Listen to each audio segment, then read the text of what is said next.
Informasi lainnya pemirsa, hasil tes urin baby Priscilia Gustiansyah atau istri Onat negatif. Ya, polisi memperbolehkan baby pulang sementara hasil tes urin Onat dinyatakan positif menggunakan narkoba jenis ganja dan ekstasi.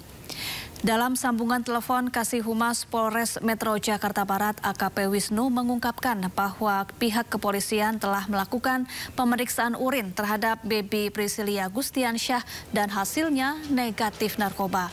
Dari hasil tes tersebut, baby sudah diperbolehkan pulang.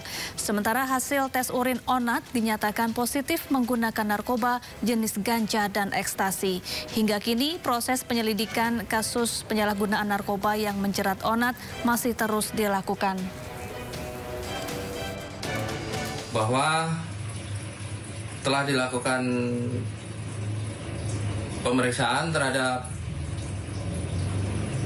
istrinya dengan hasil cek urin negatif.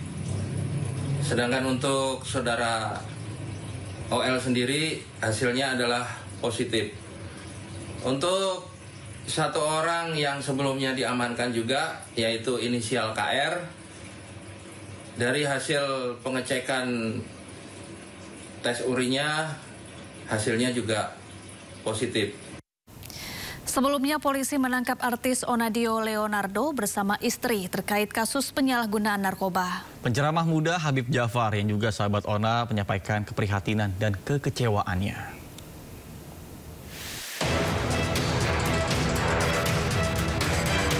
Satres Narkoba Polres Metro Jakarta Barat menangkap artis Leonardo Arya atau yang kerap disapa Onadio Leonardo terkait kasus penyalahgunaan narkoba. Ona ditangkap di sebuah perumahan di kawasan Ciputat Timur, Kota Tangerang Selatan bersama istrinya Baby Leonardo alias Baby Priscilia pada Rabu malam. Sementara satu orang lain ditangkap di kawasan Sunter Tanjung Priok, Jakarta Utara. Polisi menyita barang bukti ganja dari penangkapan tersebut, sedangkan barang bukti ekstasi sudah habis digunakan. Hingga saat ini polisi masih melakukan pemeriksaan intensif terhadap Onat dan dua tersangka lainnya. Ekstasinya sudah habis karena diduga dipakai. Yang ditemukan hanya ada beberapa sisa ganja di dalam plastik. Ya, ini masih terus dikembangkan. Ini baru saja diamankan oleh rekan-rekan dari Reserse Narkoba Polres Metro Jakarta Barat. Menanggapi penangkapan Onat, penceramah muda Habib Hussein Jafar Al-Hadar atau akrab disapa Habib Jafar menyampaikan keprihatinan dan kekecewaannya.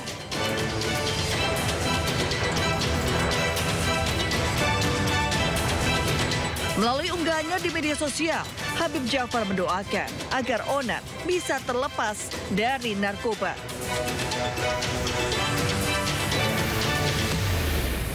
Pemirsa, dalam waktu dekat Polda Metro Jaya akan menggelar perkara kasus tudingan ijazah palsu Presiden ke-7 RI Joko Widodo. Kasus tudingan ijazah palsu Presiden ke-7 Joko Widodo terus berlanjut. Polda Metro Jaya menyebut bahwa penyidikan masih berlangsung sesuai dengan standar operasional prosedur atau SOP dan dilakukan secara hati-hati. Penyidik juga terus berkoordinasi dengan jaksa penuntut umum, bahkan hingga kini sebanyak 117 saksi dan 11 terlapor sudah dimintai keterangan. Dan dalam waktu dekat polisi akan melaksanakan gelar perkara. Penyidik telah melakukan pemeriksaan terhadap 4 korban atau pelapor. Kemudian 117 saksi, kemudian ada 11 terlapor yang sudah juga diperiksa sebagai saksi di tahap penyidikan. Kemudian ada 1 terlapor, inisial ES, itu belum dilakukan pemeriksaan sebagai saksi, karena sudah dikirimkan panggilan 2 kali, telah diterima oleh keluarga dan pengacara terlapor, namun tidak hadir dengan alasan sedang sakit keras. Maka dalam waktu dekat juga akan dilaksanakan ekspos atau gelar perkara antara penyidik Subdit Kamnek dengan rekan-rekan dari Jaksa Penuntut Umum di Kejati DKI, ya. Berikut informasi lainnya pemirsa, puluhan siswa SD di Kabupaten Nias Utara, Sumatera Utara dilarikan ke puskesmas akibat mual dan muntah usai konsumsi MBG. Ya, akibat kejadian ini penyediaan makanan bergizi gratis dihentikan sementara.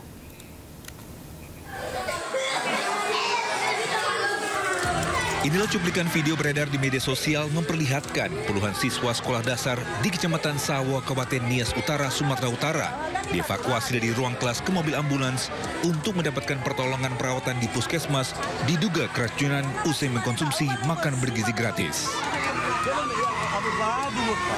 Sesak napas, sesak napas. Ada makanan dah. Dalam cuplikan tersebut, terdengar rintihan tangisan dari para siswa menahan kesakitan, mual, dan muntah usai mengkonsumsi makan bergizi gratis. Bukan kali pertama terjadi di sana. Namun beberapa waktu belakangan kejadian serupa kerap dikeluhkan dugaan keracunan akibat MBG ini, sehingga berpotensi jadi momok mengkhawatirkan dari orang tua siswa. Setelah mendapatkan perawatan intensif di Puskesmas Sawo, para siswa yang awalnya mual dan muntah berangsur membaik dan semuanya juga telah kembali ke rumah mereka masing-masing. Saat ini siswa yang 25 orang yang dirawat di Puskesmas Sawo sudah kembali ke rumah masing-masing dan satu orang lagi dapat info tadi sama kepala SPG-nya bahwasanya sudah pulih kembali. Usai video viral di media sosial, Yayasan Erias Jati penyedia makan bergizi gratis telah dihentikan beroperasi hingga batas waktu yang belum ditentukan. Dari Kepulauan Nias, Sumatera Utara, Iman Jaya Lase, iNews melaporkan. Ya, Menteri Pertanian Republik Indonesia buka aduan bernama Lapor Pak Amran. Ya, melalui kanal ini masyarakat dapat melaporkan berbagai masalah krusial di sektor pertanian dengan identitas pelapor yang dijaga kerahasiaannya.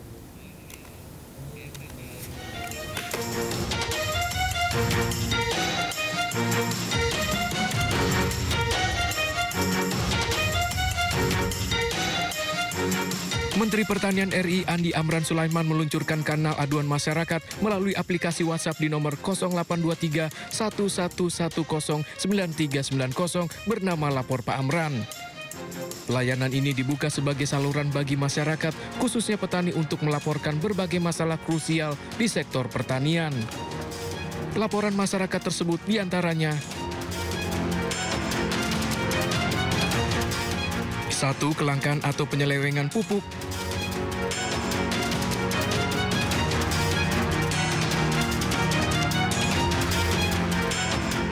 2. Dugaan praktek mafia dan korupsi.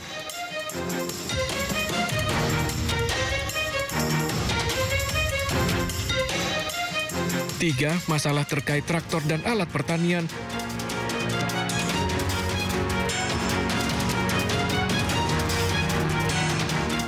4.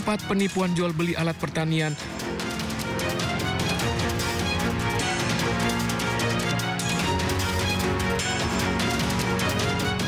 5. Pupuk palsu.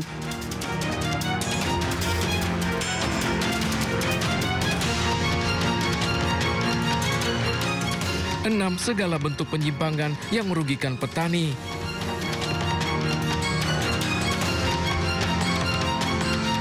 Sebelumnya, Menq RI Purbaya Yudi Sadewa telah meluncurkan layanan pengaduan bernama Lapor Pak Purbaya. Layanan tersebut guna menampung keluhan atau kendala masyarakat terkait bea cukai dan pajak.